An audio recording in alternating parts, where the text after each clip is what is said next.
إن الحمد لله نحمده ونستعينه ونستغفره ونعوذ بالله من شرور أنفسنا ومن سيئات أعمالنا. من يهده الله فلا مضل له ومن يضلل فلا هادي له، وأشهد أن لا إله إلا الله وحده لا شريك له، وأشهد أن محمدا عبده ورسوله. يا أيها الذين آمنوا اتقوا الله حق تقاته ولا تموتن إلا وأنتم مسلمون. يا أيها الناس اتقوا ربكم الذي خلقكم من نفس واحدة وخلق منها زوجها وبث منهما رجالا كثيرا ونساء، واتقوا الله الذي تساءلون به والأرحام إن الله كان عليكم رقيبا. يا أيها الذين آمنوا اتقوا الله وقولوا قولا سديدا يصلح لكم أعمالكم ويغفر لكم ذنوبكم، ومن يطع الله ورسوله فقد فاز فوزا عظيما. فإن خير الحديث كتاب الله، وخير الهدي هدي محمد صلى الله عليه وسلم، وشر الأمور محدثاتها، وكل محدثة بدعة، وكل بدعة ضلالة، وكل ضلالة في النار. أما بعد، السلام عليكم ورحمة الله وبركاته. ولله الحمد. Allah Azza wa Jal has allowed us to continue the lecture that we started a couple of weeks ago concerning the health of the salaf salih when it comes to seeking knowledge, the enthusiasm and the juhd and the ijtihad that they had when it came to seeking knowledge of the deen of Allah Azza wa Jal, yani of the religion of Islam. And let's quickly summarize what we mentioned previously in the first lecture, is that we define who are the salaf. When we say the salaf salih, who do we mean? And we mentioned some of the adillah as it pertains to ittiba' and following the salaf salih of this ummah, the pious predecessors of this ummah. And what we mentioned from the foremost of them were the Sahaba, the companions of the Prophet sallallahu alaihi wasallam, and then the Tabi'in and the Atba'i Tabi'in. And this is based upon the hadith of the Prophet sallallahu alaihi wasallam when he mentioned خير الناس قرني ثم الذين يلونهم ثم الذين يلونهم فهؤلاء السلف الصالح. And he had of them the Sahaba and the companions of the Prophet sallallahu alaihi wasallam. And we give some examples and statements of the Sahaba as it pertains to seeking knowledge. And we give the example of the likes of Umar ibn Khattab, where he would take turns with his companion and his neighbor in terms of going and seeking knowledge with the Prophet ﷺ one day, and then working the next.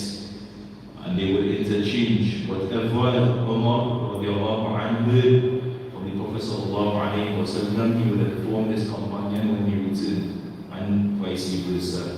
And we mentioned the likes of Abu Hurairah, the juhd that he used to put out when it came to seeking knowledge, and the likes of Mu'mineen Aisha anha, and Abdullah ibn Abbas anhum ajma'een.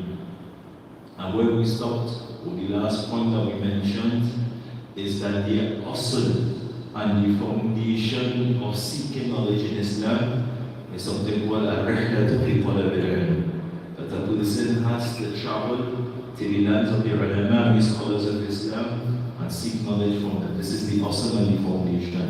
And this is what we should be striving our hardest and our utmost best to do, that we leave our lands and we travel to the lands of the ulama and we seek knowledge from these scholars of Islam. As Allah subhanahu wa ta'ala has mentioned in the Quran, فَاسْأَلُوا أَهْلَ الذِّكْرِ إِن كُنتُمْ لَا تَعْلَمُونَ.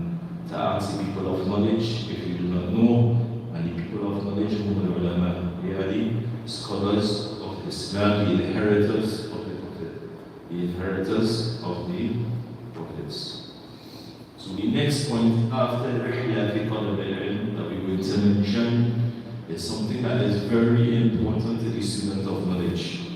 It's something that is very important to the student of knowledge, and we find statements from the Sahaba and the Tabi'in and the Tabi'in concerning this particular mas'ala, and it is the mas'ala of taqeel al-ilm wa kitabatihi, that it is imperative for the talib al-ilm, and what shows how serious they took seeking knowledge is they place particular emphasis in preserving knowledge by kitaba and writing down knowledge, and preserving knowledge by the means of writing down. We mentioned this in the last lecture.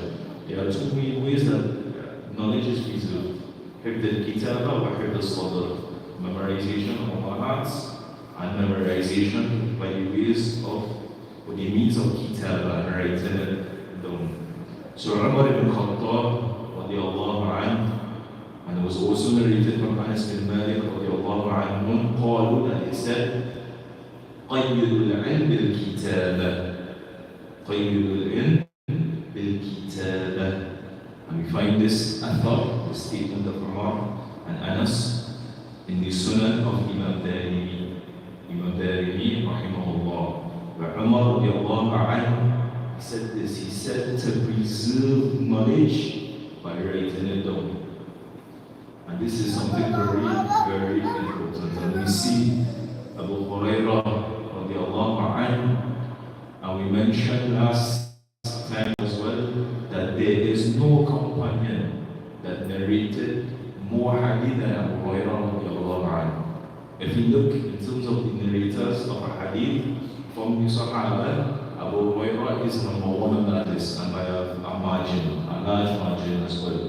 He narrated over 5,200 and something hadith of the Prophet sallallahu alayhi wa sallam.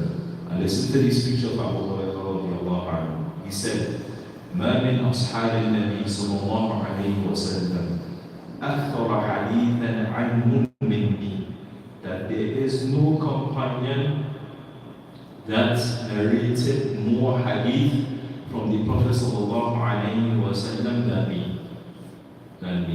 Illa, and he's going to mention an exception to what he just said. Illa man kana min indi Abdullah bin Amr, except for the hadith, or except for a particular companion by the name of Abdullah bin Amr al-As radiallahu anhu. He said, فَإِنَّهُ كَانَ يَكْتُبُ الْحَدِيثِ وَأَنَا لَا أَكْتُبُ. Abu Hurairah is saying this about Abdullah bin Amr bin As, that there is no companion who narrated more hadith than me from the Prophet sallallahu alayhi wa sallam except for him. Why? What is the reason? Did he spend more time with the Prophet sallallahu alayhi wa sallam than Abu Hurairah? No. Abu Hurairah, he said that he used to write down the hadith. As for me, and I never used to write it. When I used to only memorize it upon my chest and my heart. As for Abdullah bin Amr bin As, he used to write down the hadith of the Prophet sallallahu alayhi wa sallam.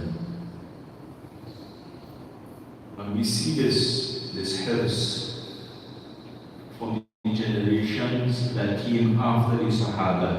Because obviously they learned from the Sahaba, and those who learned from the Sahaba, from the Tabi'in and Tabi'in.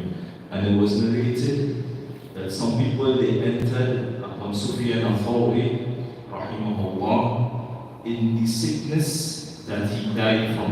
Meaning he was on his deathbed, or he was sick on his deathbed, and some people visited him. And out of that group of people, there was one person who mentioned a hadith of the Prophet sallallahu alayhi wa sallam when they visited him. So he started to hit under his bed and he was lying down on, looking for his pen, his alwah. So he could what? He could write down the hadith that this person just mentioned. And they said to him, Ala hadihi al-hal. This is your condition, you're sick, you're about to die. And this is what you're doing, trying to find your pen to write. Yani write the hadith that he heard from this person. And he said, Innahu Hasan. That what the person said, the hadith that he brought is Hasan. فَقَدْ سَمِعْتُ حَسَنًا. And I heard something that is good, meaning the hadith. وَإِن مِتُّ فَقَدْ كَتَبْتُ حَسَنًا. And if I die, no, then I would have written something that was good and beneficial. I would have written down something good and beneficial. Meaning what? The hadith of the Prophet ﷺ that he heard from this man who visited him while he was on his deathbed. And this is what they asked him, that you are about to die, you're on your deathbed and still trying to write the hadith of the Prophet ﷺ. And he said, yes, because I heard something hasan, something beneficial, something good. It showed the hills that he had with kitabah and preserving ilm by writing it down. And this writing down of a hadith, it started at the time of the Prophet ﷺ. And we find many examples of this where there were particular companions that used to write down the hadith of the Prophet ﷺ and keep it with them. And from the likes of these Sahaba is Amir al-Mu'mineen Abu Bakr as-Siddiq radiallahu anhu. He had a hadith written down and preserved that he heard from the Prophet sallallahu alayhi wa sallam. As Al-Khatib al-Baghdadi rahimahullah mentions with a sanad ila Anas bin Malik. Ila Anas bin Malik. So Anas bin Malik, he said that Abu Bakr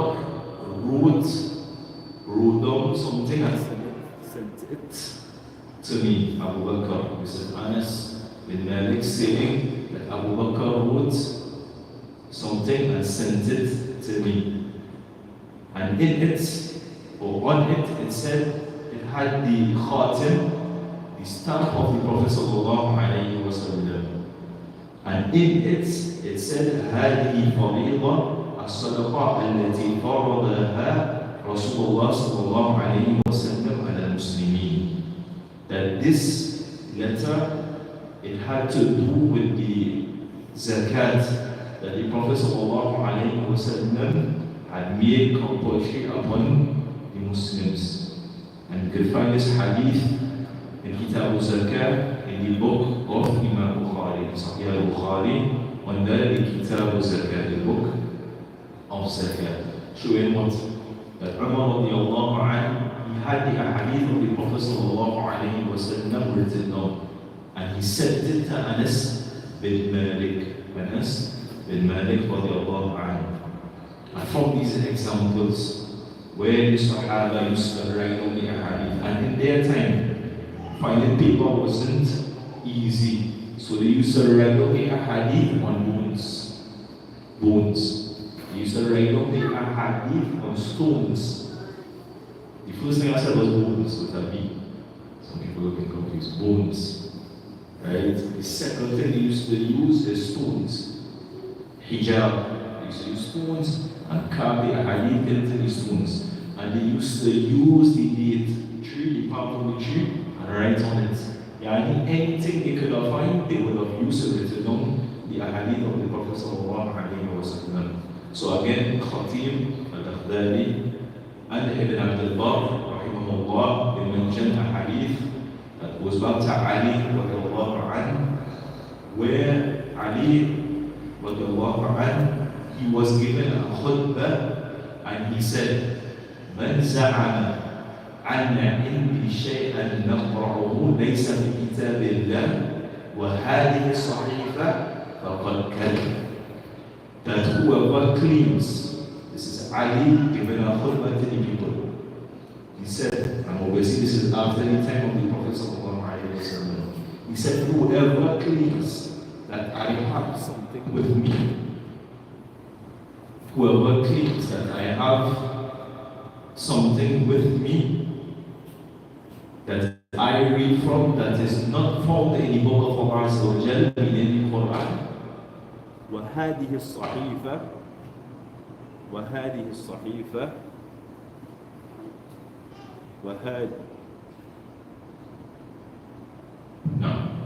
وهذه الصحيفة, and these pages that I have with me, فقد كذب, then certainly they have lied.